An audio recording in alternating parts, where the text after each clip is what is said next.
Good morning everyone, and welcome to another monthly market update from Keystone, September 2024.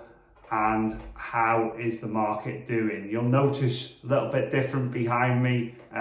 It's work in progress still, but we are in the middle of developing this back room into like a video blog room, podcast room as well. So there's going to be more and more content coming your way, and the plan is to help both vendors and buyers with their property journeys, just trying to give really helpful advice on a monthly ongoing basis, talk about some different subjects, and just really try to make that property journey that little bit smoother, answer the questions you need answering. So how's the market doing this month, September? So this is up to the 26th of September 2024.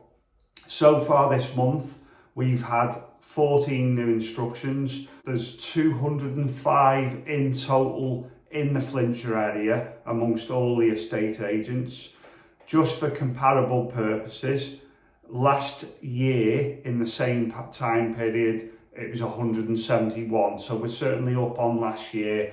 Last month in the same time period in August we had 210 instructions, so it's more or less the same.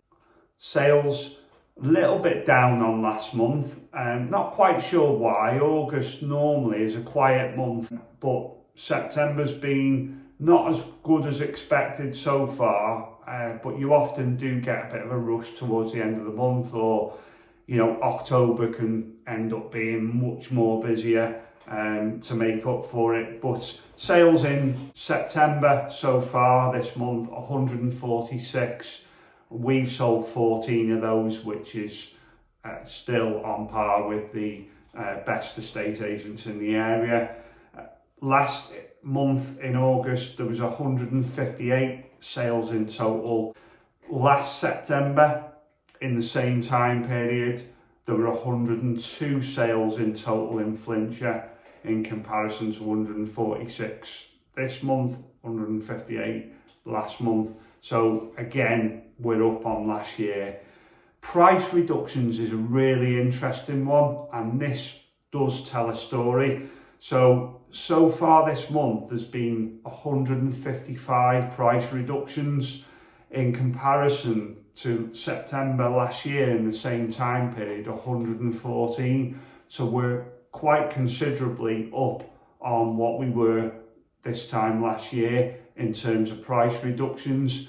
And the general impression is that the market's improved since last year. Obviously there's more sales, more instructions, but it does tell a story, I think, that still people have got too big expectations, that they're putting their houses on slightly too high and then having to reduce. Now the problem with that is once you've reduced the price on Rightmove, the market, the buyers can see that you've reduced it, and it often raises a question over the property. Is there something wrong with it?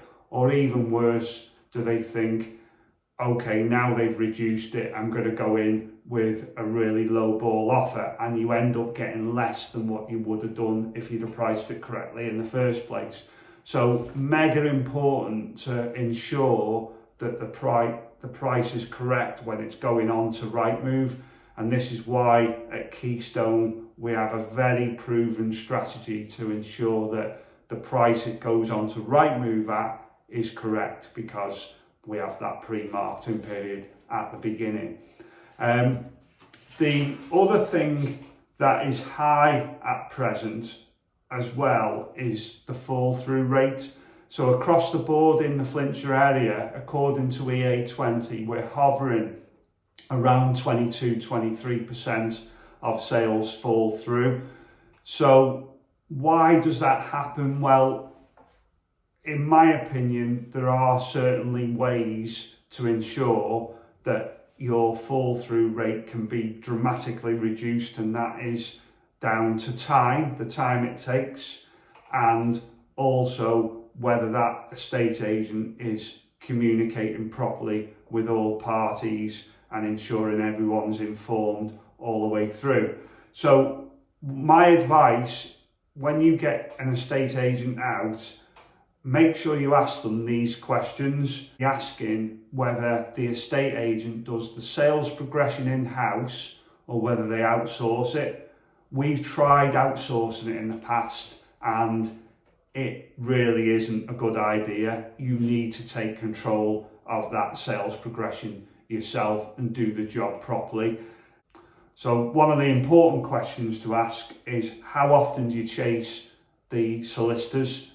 And that needs to be on a weekly basis. So some agents might tell you that they do that. Is it in their terms of service? In our terms of service, we say that we're going to chase both solicitors on a weekly basis. That's really important to make sure the case keeps on progressing forwards. The other thing to ask, how many days on average does it take you to progress a sale? So from when it goes under offer to completion, ideally it needs to be generally less than 10 weeks. And again, you need evidence of that as well. And the last question to ask is, do you offer anything that speeds the process up? We do. I'm not going to say it on here, but if you're interested in knowing more, get us out on a valuation. We can tell you some very unique ways of speeding that whole process up, so it takes more like 4 to 5 weeks rather than 12 to 16 weeks. So thanks for watching. It's been another monthly market update from Keystone. I look forward to seeing you all soon.